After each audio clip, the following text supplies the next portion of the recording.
Good afternoon, Razorback Nation, or should I say good super afternoon, as it is Super Bowl Sunday. We're going to have a big recap show.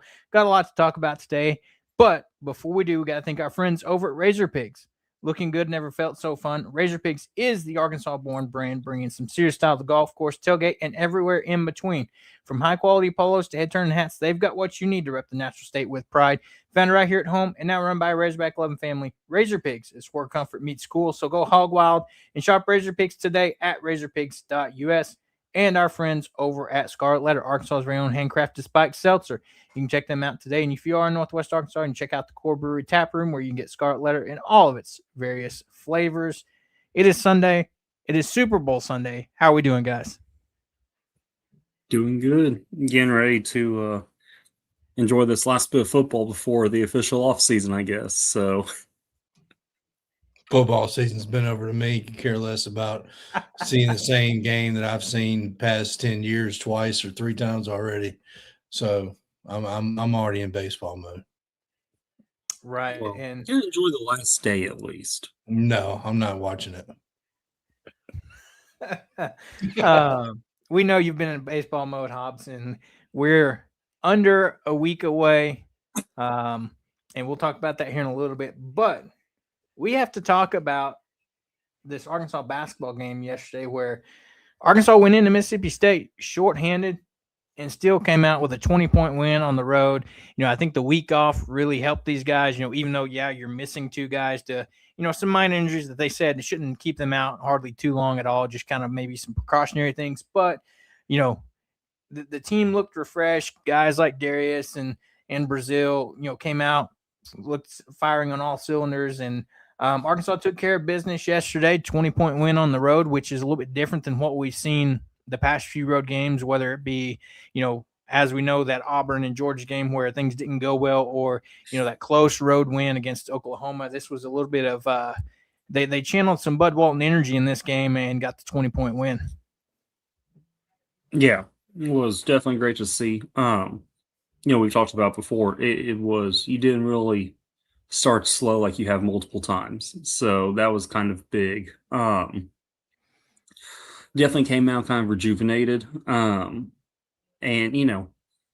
Mississippi State's now 3-7 in conference. They're not exactly a team that's going to kill you, but being down a wing and a guard and them having a guard that can create his own offense the way Hubbard can, it was good to at least see that intensity step up and not coming in kind of lackadaisical and slow. So really good to see that for sure. Yeah, I mean, it's probably the most impressive I've been. I won't say I'm impressed a whole lot because I thought Mississippi State was one of the worst teams, not only in the SEC, but maybe one of the worst teams in the country as far as Power 5 goes. And then we shut Hubbard down, which is really all they have. So I was very impressed with the part that we played with, 6 players plus Sealy that played really well for the time he was out there. So that's what I was impressed about. Right. And it was good. It was good to see those 6-7 players gelling together. Yeah, it was great to see. And, it makes you kind of wonder, like we've talked about a few times, is there going to be kind of more of a minute distribution? Or are we going to kind of see, even once Wagner and Knox are back, obviously they're still going to play. But, are their minutes going to kind of be cut back based on how this team played yesterday? And, that's kind of, I think, going to be a big question moving forward, at least until you can see them play the way that we know they can, like Knox at the end of last season and Wagner last year. Because obviously, they haven't really been the same that they were, but it is difficult to see knowing what players are capable of and them not performing like that. So, maybe it's a reality check for them. I don't know. But it'll be interesting to see moving forward how that plays out. And also, I'm interested to see how Sealy plays from here on out. If he gets a few minutes in this rotation, it kind of becomes a 9-man rotation. Because, he did good. 6 points, 2 assists, 3 blocks in 15 minutes. He definitely held his own when he was on the court. And looks like he definitely deserved to be on the court. You could tell he didn't really look like a guy who, okay, you're only playing because we're shorthanded and it's kind of a mismatch and kind of like hurting the team when he was on. He looked really good. And that was really good to see. Well, just to see him and I believe it was Acuff just had that timing and that consistency for him to go up and have that oop just like it's nothing and doing it all the time. So you'd expect that with guys like Billy or Trevin, but with a guy like Sealy that hadn't played just a ton of minutes all year, to come out in the game, like it's different doing it in practice, and I'm sure they have moments where they do that in practice, but to see them come out and gel like that and do that in a game was pretty impressive. But I mean, yet again, you have Darius Acuff that just comes out and puts up another fantastic performance stat line. 24 points, 9 of 19 shooting, 3 of 5 from deep, 3 of 3 from the line, 5 rebounds, 8 assists to only 1 turnover in 38 minutes of play. Another fantastic outing from Darius Acuff leading this team on the road, especially when, as we mentioned, you're down 2 players of your, 8-man rotation. Yeah, it was definitely great to see. And yeah, that stat line from Acuff, it's almost just becoming what we're used to. So it's just like, oh, okay, like, yeah, he did good. But like, yeah, no, 24 points, 8 assists, 1 turnover, like, that's a really, really good game. But we're just, he consistently performs this way. So it's just kind of becoming the norm. So definitely exciting to see just still that consistency. And it's amazing every game where it's just like, oh, another game of him playing like this. So yeah. And then you kind of got a nice it seemed like refresh Brazil in this one. He comes in as your second leading scorer, 19 points, 7-12 shooting, 2 of 6 from deep, 3 of 5 from the line. He gives you 8 rebounds, 4 assists, 4 blocks on the day. He had nearly half of Arkansas's 9 blocks with his 4, with 1 steal in 40 minutes, played all 40 minutes in this one. This is the Brazil that we kind of know it's like you're either going to get this one that kind of has a big scoring day or one like we've talked about before where maybe doesn't put a ton of points on the board, but also just stuffs the stat sheet with rebounds, assists, steals, blocks, whatnot. You got a little bit of both in this one today, but if, going forward the rest of this SEC, season, if we can get this Brazil game in and game out, it should be a fun last half of the SEC regular season. Yeah, for sure. And, one stat that I'm kind of looking at, not really, it was like a shocker or anything, but just kind of interesting to point to. So in our 9 conference games prior, Brazil led the team in minutes twice. Acuff led the team in minutes the other 7. And then you had Brazil and Malik Thomas lead the team with the full 40 minutes, and Acuff actually got 2 minutes of rest. So this was the first time since, I think, South Carolina that Acuff has not led the team in minutes. Granted, he still played 38 minutes. That's still obviously a lot more than you want to be playing. But being short-staffed and still being able to kind of get him a couple minutes, if you can get to where you have Wagner playing the way we know he can, and you can get Acuff down to, 30 to 32 minutes, I think that'll help come tournament time. But seeing that, we're at least not having Acuff play the most minutes of everyone could help in the long run. Yeah, and I don't know if y'all saw the stat where it was like the first game that Hubbard didn't make a 3 in like 64 games or something like that. Yeah, and it was our first win there since 2015. Yep. And Cal has never lost in that stadium, which is amazing. He's 15-0 in that arena all time now? Yeah, something like that. I know they were talking big about that on the pregame show, talking about how Cal's never lost. He's only had one Mississippi State ever is in like the SEC tournament. Right, and all time he's only lost to him once. Yeah, it's like, okay, cool. We got to end our losing streak there as well, which is good. So right. And so then you look at it too, this was a game where it seemed like you had everybody that you need to step up when you were shorthanded. Malik Thomas comes in as your 3rd leading scorer, 17 points in this one, 7 of 17 shooting, 3 of 8 from deep, gives you 3 rebounds, 3 assists, and 2 steals in 40 minutes. And, Richmond got the start in this one. He gives you 14. So 4 of your 5 starting 5 gave you double-digit points, which fantastic there. Billy Richmond, 14 points, 7 of 11 from shooting, 0 of 2 from 3-point line. He gives you 4 rebounds, 3 assists, 1 turnover and 1 block in 25 minutes for Billy. He stepped up when his number was called in this one. And then I think the big one for me is the play we got out of Nick Pringle in this game. It just didn't wow you with points or anything, but in his 28 minutes, he gives you 6 points, 2 of 2 from the field, 2 of 4 from the line. The big stat to me, 11 rebounds. We haven't seen that type of performance from Pringle all season. And so 2 of 2 was efficient as well. Right. Don't know what Cal talked to him about or told him over this, nice off week and rest week to get him to perform like this.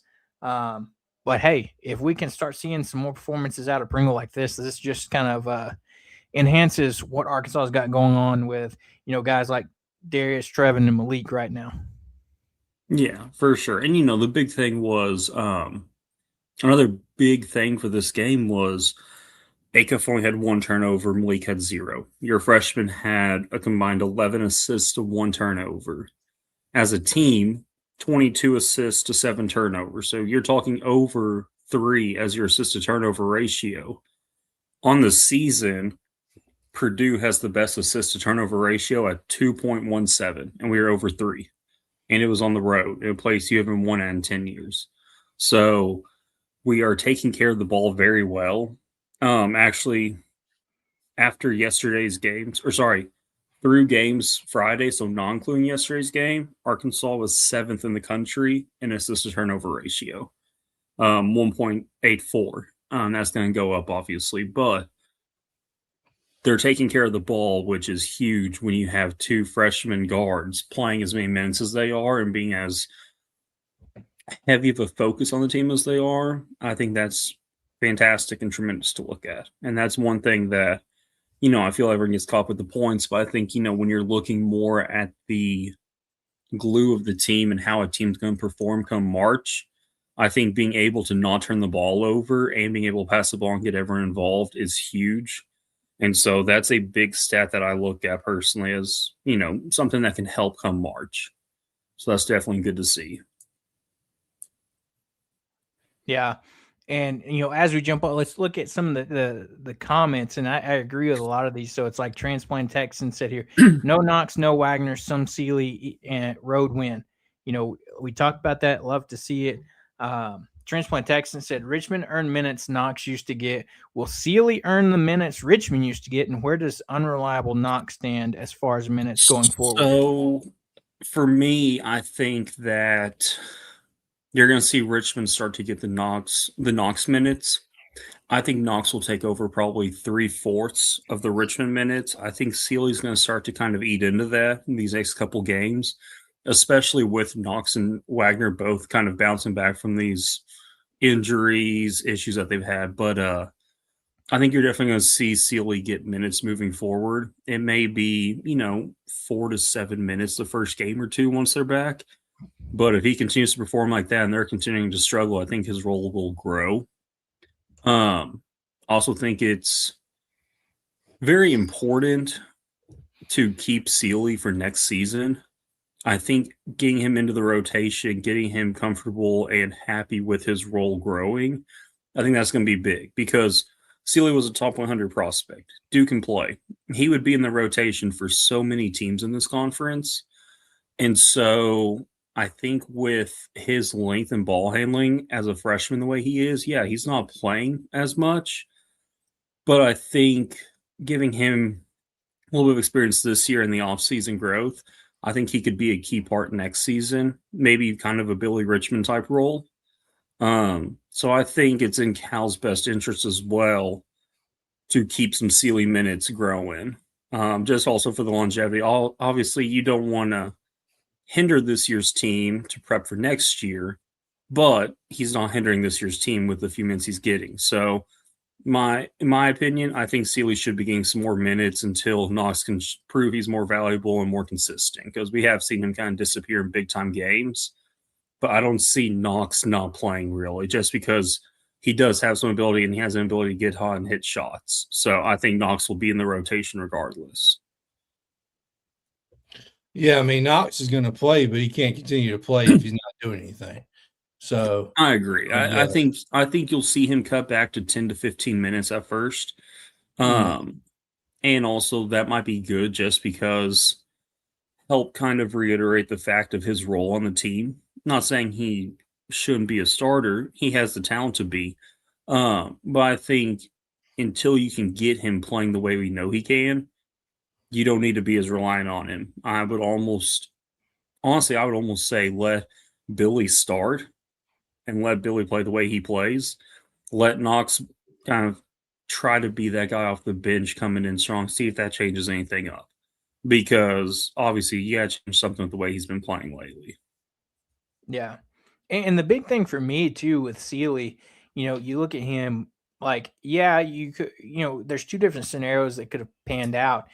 We had the one pan out where his number was called and he come out and performed really well and didn't hurt the team. Whereas, he is a freshman, so it could have easily been, he comes out and doesn't play well at all.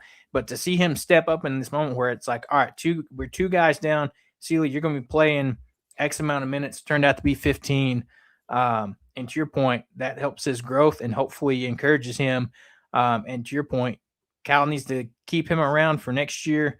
But, Yeah. He is a talented player. So we'll see what he does. And I mean, when you have a performance like this, I think it is one of those where you get rewarded with additional minutes, regardless of, For sure. guys being out or not. So, I mean, going forward, it'll be interesting to see how the rotation looks like because, coming up this next week, you got a road game against LSU. So, like to your point, do you start Billy again? Do you ease Carter back in the rotation with fewer minutes? Do you keep Sealy playing some minutes? Things like that. So, and it is to be determined, they mentioned these injuries weren't serious, but will they be back and be ready to go against LSU or will they miss another game or two? We don't know yet 100%. Yeah. And I think it's really big this next week. You have 8 games left in conference play. And Arkansas is at LSU in the midweek, and we host Auburn next Saturday. Those two teams are 2-8 and 5-5 in conference, respectively. Our 6 games after that, every single team left has a winning record in conference play. We're the only team that doesn't have a conference matchup in our last 6 that's a losing record or 500 right now. So you really got to win these two and be strong. So I think that's also beneficial seeing Sealy play the way he did in case Knox and Wagner are not fully ready to go against LSU.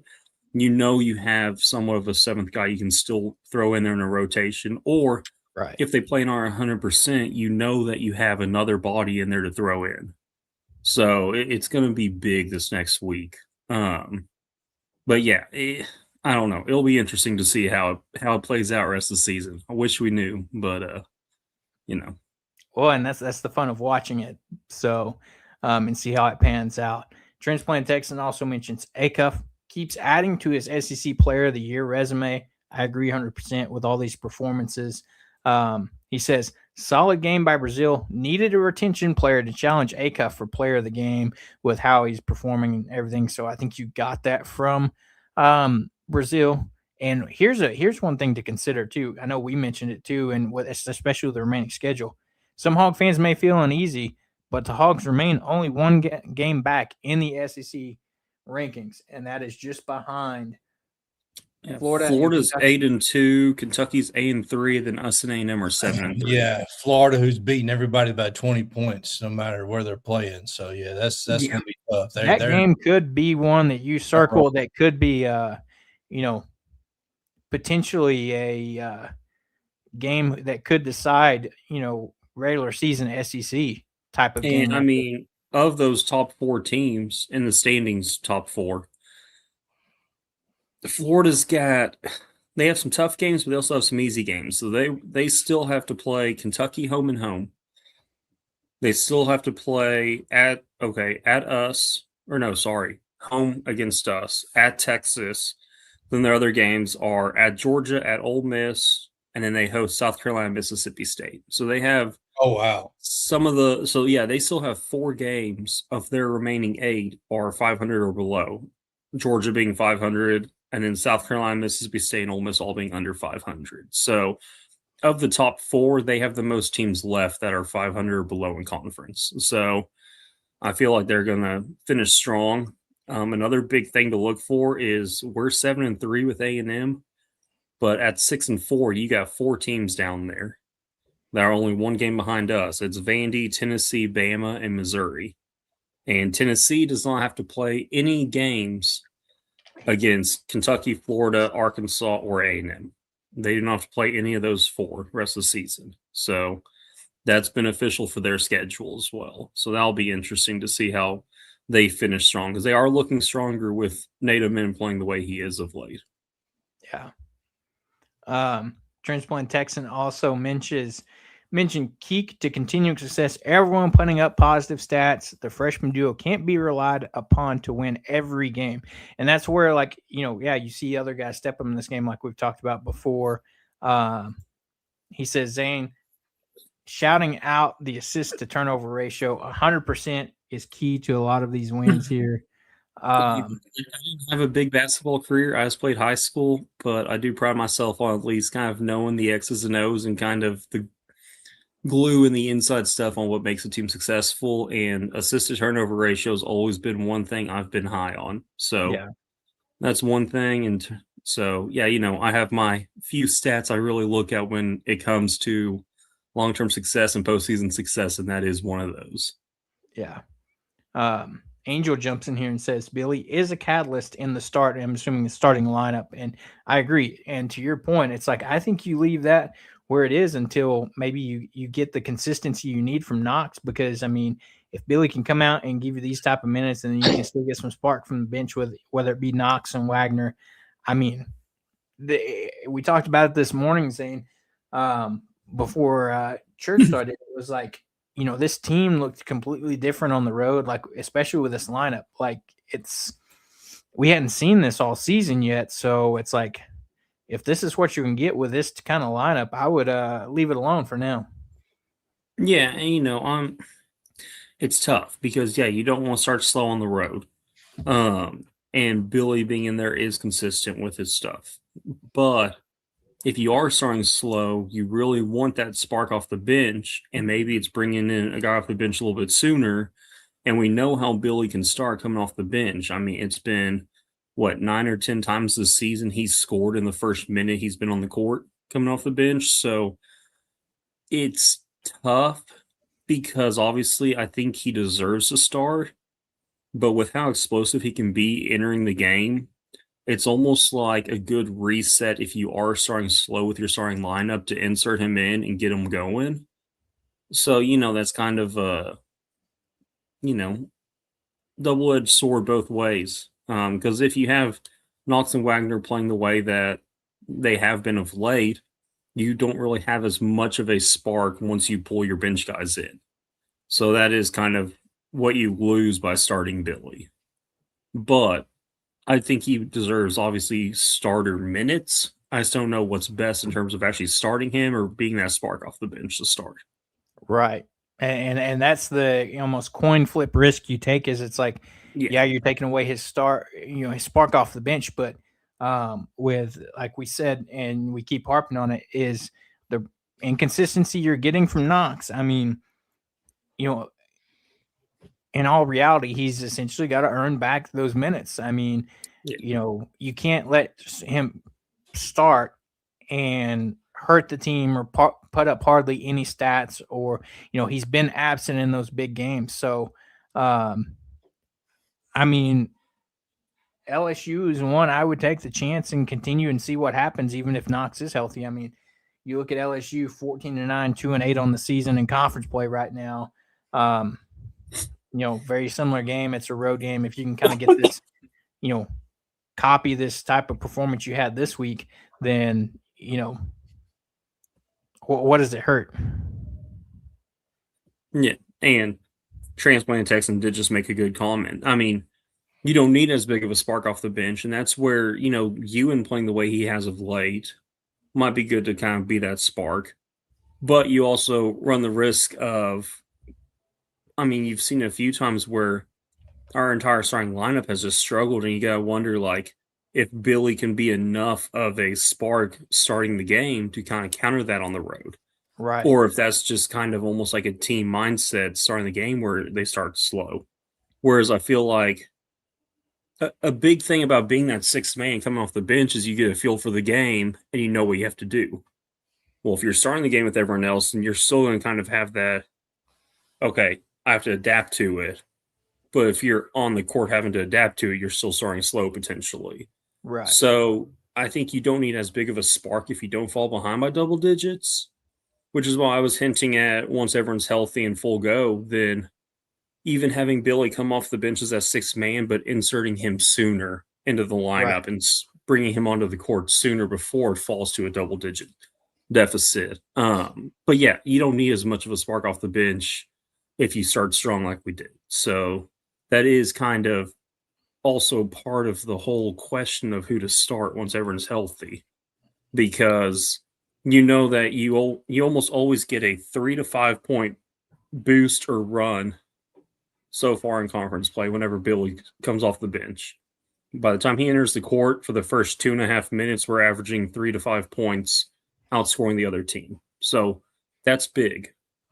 I don't know. I haven't really had enough of a sample size to see him starting how we do, as opposed to also the home games when we start. So I think seeing that consistent kind of boost and mini run whenever he enters the game, that's big, and that is something that you kind of have to acknowledge through 10 games, eight maybe now with some injuries that he's actually started.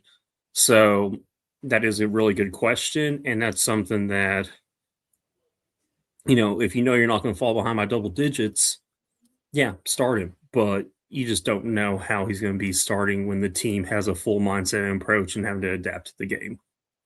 Right. Yeah. 100%. And so, going forward, it's going to be interesting to see what we do on Tuesday against LSU. Is that, back-to-back road games? Can Arkansas, put together 2 back-to-back road wins? It's going to be a late tip, 8 o'clock starting on Tuesday night. But before we talk about that game quickly, let's take a look around the rest of the SEC from yesterday. As we mentioned, Arkansas gets a 20-point road win. Oklahoma wins by 1 at Vandy. A game that, we talked about in our chat that Hobbs was like, Oklahoma's about to give this game away. But they found a way to pull it off by 1. Florida beats A&M by 19.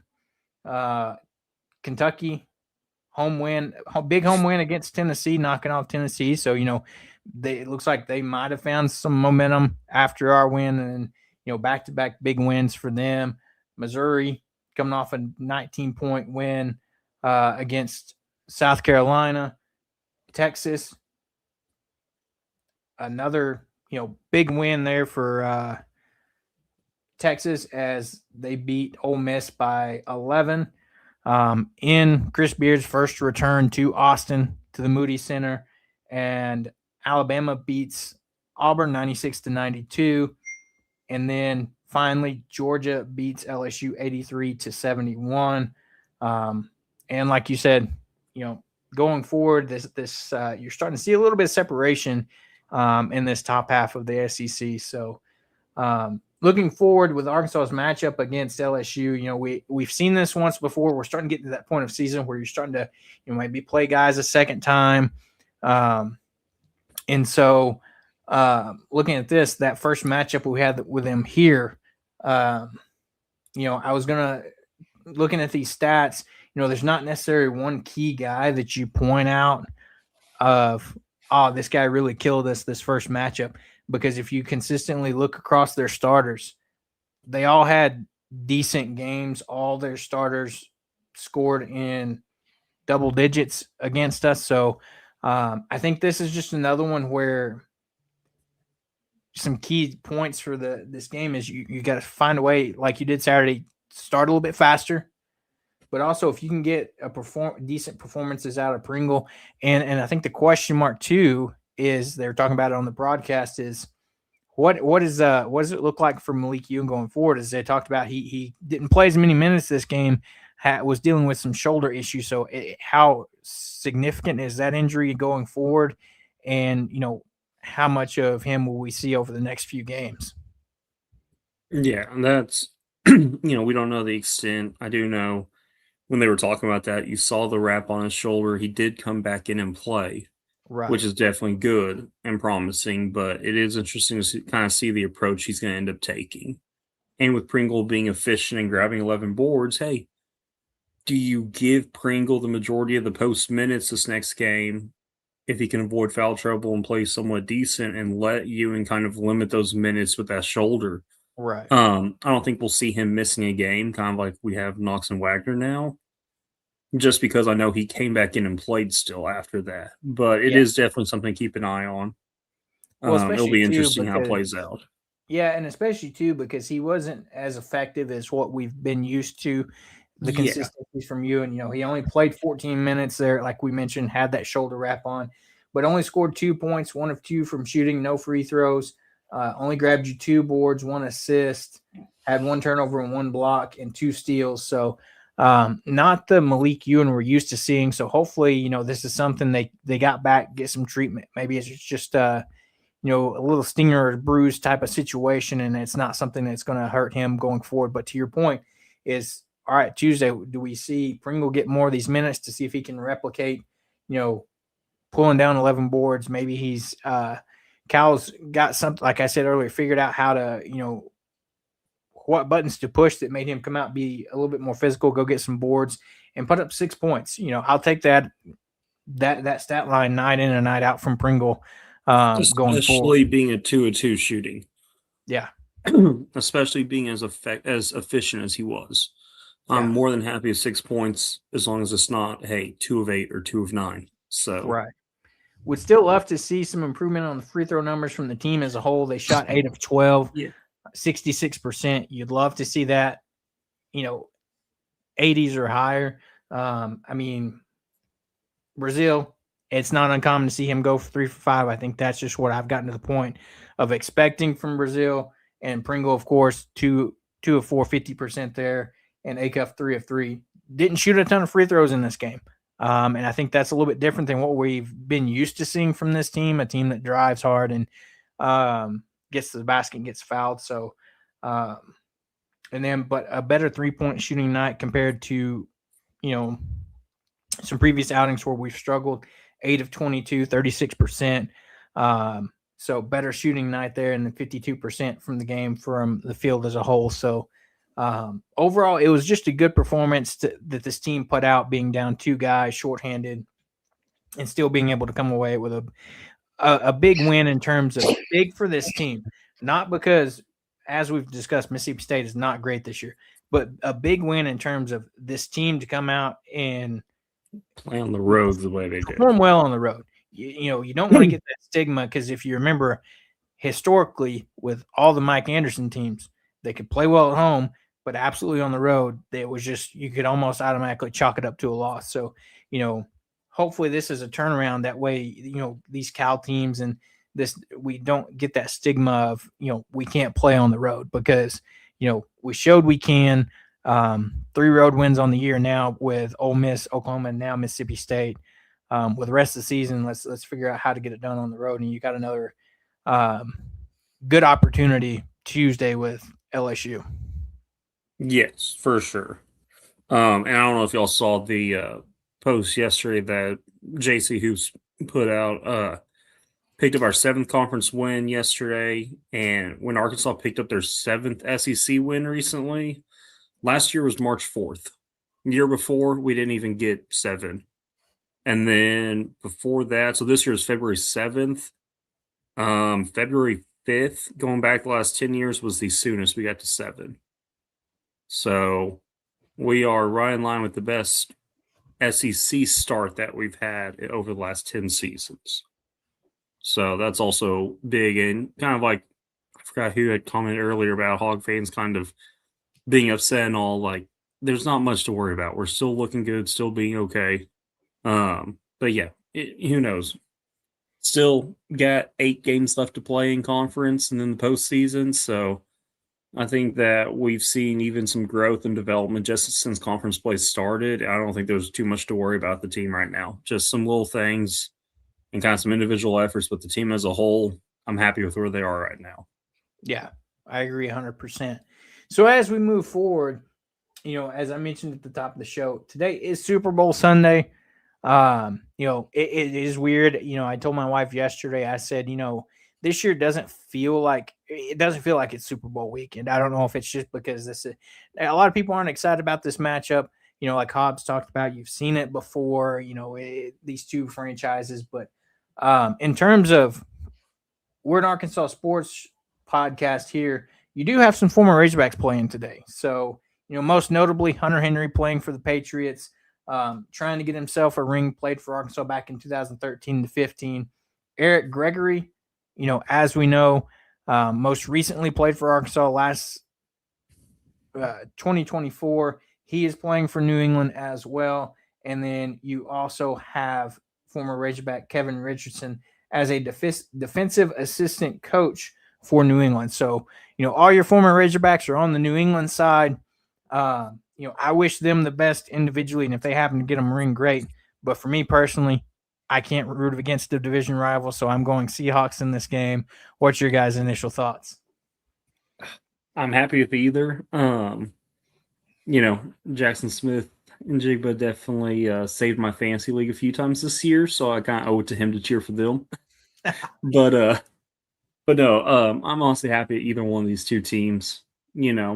Like Hobbs has said, you kind of want to see new teams in there and all. I'm very happy that there's not Kansas City in there, even though I do normally root for them. I'm tired of seeing them in there. So I'm happy, at least in that sense. It's not a Kansas City and Philadelphia like we've seen a few times. Well, who was in it before Kansas City was in it all the times, right? Well, yes, I know. It's back in it again. I know, but hey, it's not Tom Brady getting, his eighth, ninth, whatever appearance. It's a new team than what was there. It's no longer Belichick as well. Yes, it's still the same owner, still the same franchise, but a lot of the different players. But I'm happy either way, But yeah, I think it's going to be Seattle by 4. No, it'll be Seattle by 40. Not 4D. Yeah, New England is not. New England's defense is solid. Both defenses are fantastic. This is probably one of the most lopsided matchups that you'll see in a long time. I've never seen a team get such a cakewalk to a Super Bowl in my life. You play a quarterback that just had no business playing in the game last weekend, and then who they played before that? The Chargers, and we know how injured they are. So yeah, it was a cakewalk to that Super Bowl, and Seattle just has looked very impressive, and I don't see that game being close by any means at all. Yeah, so it was L.A., Houston, and Denver was the path to the Super Bowl for the Patriots. For Seattle, it was San Francisco and the Rams. Mm-hmm. But transplant, so they played two divisional opponents, right? On top of getting that bye as well. So, and that San Fran game was just beat them down. That was 41-6 or something. Yes, and I did not see that coming at all. But Transplant Texan mentions here, he said, talking about it not feeling like Super Bowl weekend and everything, he said Super Bowl commercials come out early, matchup is not inspiring, entertainment's controversial, not tuning in, but look for positive stats from the players with Arkansas connections. And I think that's what I've talked to numerous people that said, sure. I'm not really, supporting either team I watch because you got former Razorbacks playing. But other than that, I think this is maybe one of the least hyped up Super Bowls in the past few years. Hey, watch for the commercials. And to your point, Zane, I don't, quote unquote, have a dog in the fight in this one. So, I just hope it's a good game. Yeah, fair enough. And according to you, it's going to be a good game. According to Hobbs, it's going to be a blowout. So I don't know what to expect here. You know what? I'll prefer what you and me are saying. It being a close game. I do want to touch real fast, just since New England does have all the U of A connections. But in terms of any connections, Jake Bobo, wide receiver for Seattle, didn't go to high school up here, but he was in junior high at the same junior high I was. He was a year below me. So that is also kind of a local connection and someone I at least knew that, I kind of want to see them do good. So there's the at least Arkansas representation to an extent for Seattle. Right. There you go. As we continue here, you had some Arkansas Diamond action, but it was Arkansas softball getting their season started a week before Arkansas baseball gets its first game underway. And Arkansas softball did that as they went down and participated in the Kickin' Chicken Classic down in South Carolina. They played 5 games, went 4-1 in those games, and we'll quickly review those. As we know the consistency that Coach Deifel has in her program. So Arkansas came out, opened up its season with a two back-to-back run rule victories over Virginia, 17-1 in 5 innings, and then Akron 9-1 in 6 innings. Started 2-0 in the first day of the Kickin' Chicken Classic that was held at St. John Stadium at Coastal Carolina. In their win against Virginia, they set a season opening program record with 17 runs. They broke the game open by scoring 10 runs, all coming with 2 outs in the top of the first, thanks to 6 hits, 3 for extra bases to go along with 3 walks and a Virginia error. Ella McDowell coming in for her sophomore season. Put an exclamation point on the big 10-run inning that had a 2-run home run to left field that accounted for the final 2 runs of that frame. Pitcher Robin Herron, back for her senior season, earned the win after she took care of 4 batters and just allowing 1 run on 3 hits and 4 innings of work. Reagan Johnson paced the Hogs offensively by scoring 3 runs, or driving in 3 runs and scoring 1, going 1 of 4 with a double and those 3 RBIs. In the second game, it was highlighted by Arkansas freshmen in the 9-1 victory. Freshman right-handed pitcher Sailor Timmerman earned her first collegiate start and win after striking out 2 and allowing just 1 unearned run on a hit and 2 walks. Freshman catcher Brinley Bain led the Razorbacks at the plate, 2 for 4, game high 4 RBIs. Italia Rijo was also in this, had a great performance in this game, going 3 of 4 with a double, an RBI, and a scored run. Cam Harrison also pitched 2 scoreless frames in this relief that featured 3 strikeouts to earn a save. So, game opening day, Arkansas started off hot again. As we always see them, as transplanted Texans said, is the softball team playing girly gorilla ball this season? As we know, that's what we saw from Arkansas baseball last year. In the second day of this tournament, Arkansas split the games, falling to Coastal Carolina, or beating Coastal Carolina 11-1 and 5 after they lost to Virginia earlier in the day. So split the games on that one.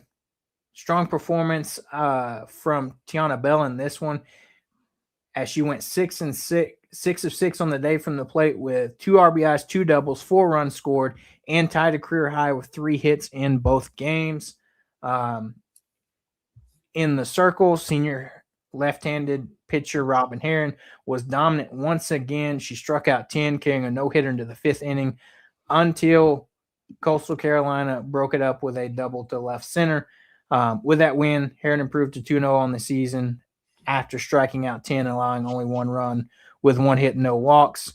And then in game 2, Robin Herron got the start again. With Savannah Jones getting the start for Coastal Carolina. Both sides were sat down in order during the first inning. Herron issued a ground out before registering consecutive strikeouts 2 in the first. Tiana Bell singled up the middle to lead off the top of the second inning, advancing to third. And so, this team is continuing to do what they've done before. And then in the third today, Arkansas had a big win as they moved to 4-1 with a big 21-3 win in 5 innings. over Akron. The Razorbacks' 21 runs scored were the second most in program history, trailing only a 23-0 win over Lipscomb last year in February. Arkansas also registered 18 hits in this victory, which tied for fourth most during a single game in program history, and most since the Hogs had 18 in a win over Nebraska back in 2020. In this game, Arkansas had 4 home runs from Kennedy Miller that had a grand slam, Dakota Kennedy a solo home run, Ashton Reichard with a 3-run home run, and Natalia Rijo with a solo home run. Kennedy Miller 3 of 3 on the day with a grand slam home run, a double, 5 RBIs, and 3 runs scored.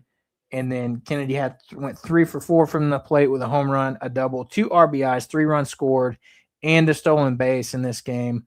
So, it seems like this Arkansas team, what they didn't bring back, they reloaded and are ready to have another big season, 4-1, as they get ready to come back this next weekend. Or actually, they will be in San Marcos, Texas for the States Up Invitational, where they will play 2 games on Friday, 2 games on Saturday, and a game on Sunday. They will play in Wichita State, Clemson twice, BYU, and Texas State. It's crazy. Crazy thing about softball and baseball. You beat Virginia 17-1, turn around and lose to them. Right after that, man, it reminds me so much of Arkansas and North Carolina State Super Regional. Yep, I was thinking the same. Yep, it's crazy. It's a crazy game, man. I was about to say, and as we switch over and talk Arkansas baseball, it was today. Dave Van Horn actually had his jersey retired at Bosque River Ballpark by being a former McLennan All-American, along with Greg Dennis. So, congrats to Coach Dave on before season getting his jersey retired there. But hey, we are under a week away from Arkansas baseball getting things started down in Arlington. We had a couple of scrimmages over this weekend where you saw some great pitching performances from the Razorbacks in this one, along with some big time home runs in today. Time home runs. Oh, yeah. In the scrimmage from yesterday from the Cardinal squad, you had Hunter Dietz go 4 innings, 1 earned run, 1 walk, 6 strikeouts. DeCreamer, 1 inning pitched, 3 strikeouts. McAvane, 1 inning pitched, 1 walk, 2 strikeouts. For the Black squad, McGuire, 2 1/3 innings pitched, 1 earned run, 3 strikeouts. Parker Coyle, 1 2/3 innings, 3 strikeouts. And Brissy, 2 innings, 3 strikeouts. And I think you're starting to see some things round out. Maybe that, knock on wood, this could be the season we see the Hunter Dietz that we've expected over the past couple of seasons finally healthy and getting ready to go. If that scrimmage is in any indication, yeah, I hope so. So, but yeah. The good thing about a pitcher getting hurt so many times is at some point he can't really get hurt anymore, like he's gotten all the surgeries and knock stuff. on wood. That's knock on the wood, but at the same time, normally they come back and they're healthier as ever. And of course, you can get hurt down the line, but normally after you get that little 1 or 2 years where they're back and just throwing smoke and stuff, and I think this may be the year. Yep. And if it is, that's huge because we didn't get a big time starter out of the portal. So to have him step up in that role is what we need. Yeah.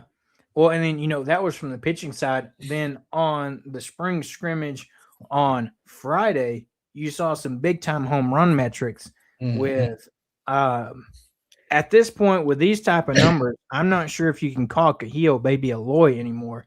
He sent one for 479 with 112 off the bat. I mean, we saw on social media from the baseball team, all the videos of him bulking up a little bit, ready to have another big season and getting a start in right field. So, and not just to being a DH role, but along with him, You got Helfrich, Sin 1, 418, 105 off the bat. Holland, 428 with 102 off the bat. Cam Kozel, 366, 104 off the bat. Rutenbar, 390 with 98 off the bat. And Willis, 397, 101 off the bat. Yeah, I mean, we already know the kind of power Helfrich has, and he's just going to have a phenomenal year. Unlike we've probably seen the catcher have before. That's saying a lot because we've had guys like James McCann and Michael Turner come through the school and put up crazy offensive numbers.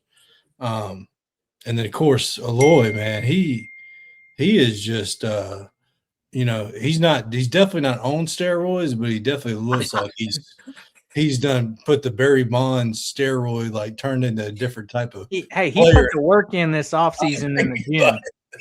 He looks ginormous. Like, and if he man, I'm telling I just can't wait to see him get a hold of one in Arlington and it go into the upper deck, man. He looks crazy good. Yeah.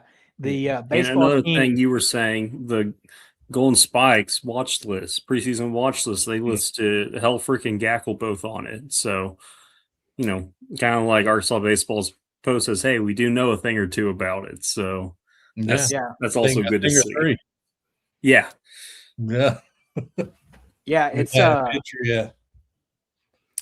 it's going to be interesting. It's funny. The baseball team tweeted the Arkansas baseball social media account this picture of Aloy and kind of a throwback to some movies, but they said the Sultan of SWAT, the King of Crash, the Colossus of Clout, the Hawaiian Hammer.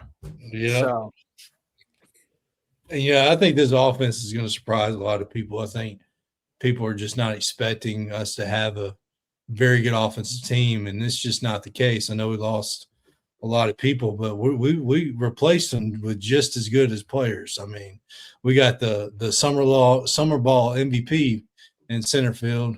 We've got a third baseman coming in to play that's pretty powerful, man. This guy hits nukes at Texas Tech.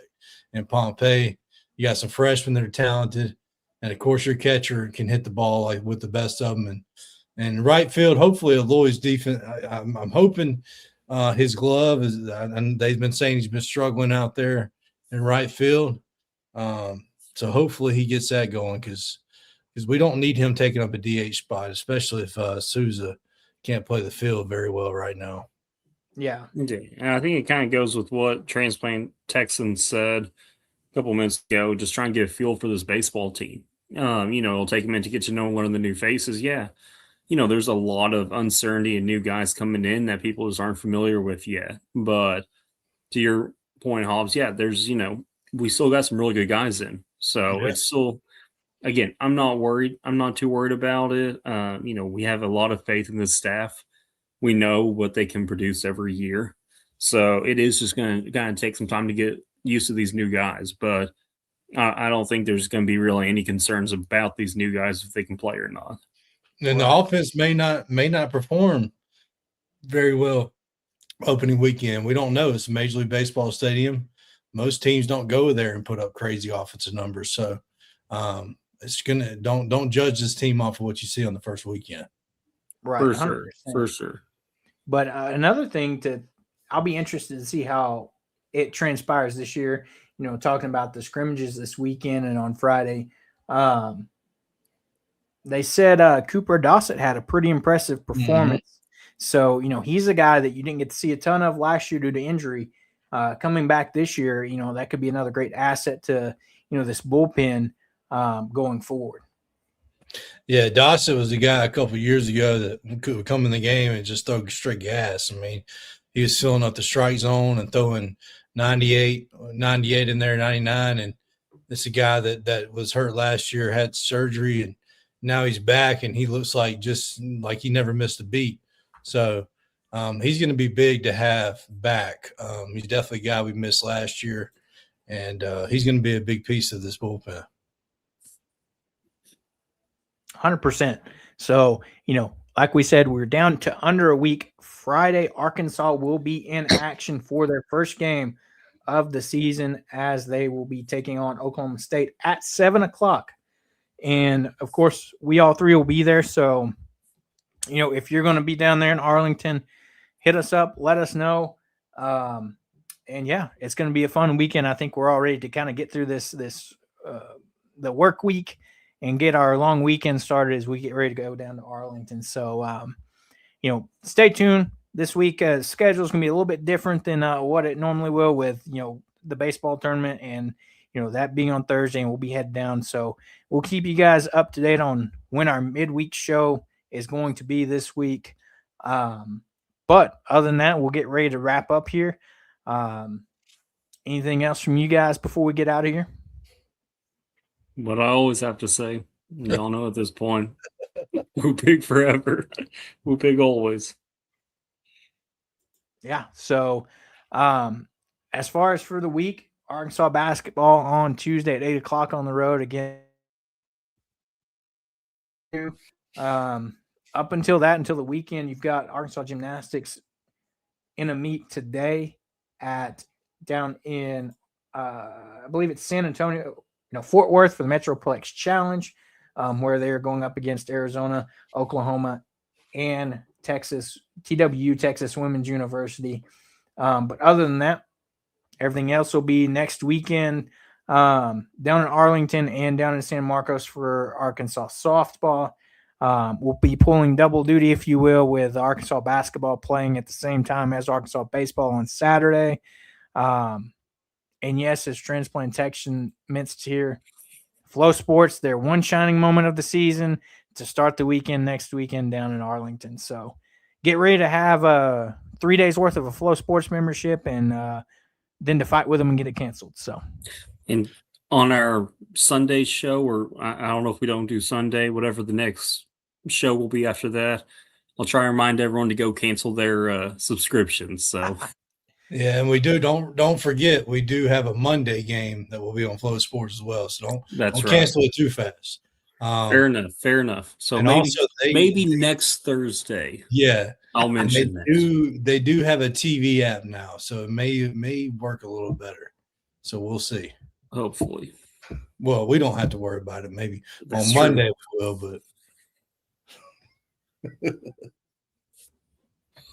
think Caleb froze. Did he freeze? Right. There you anyway, with that, we'll get ready to wrap up here. Yeah. But with that, we'll get ready to wrap up here.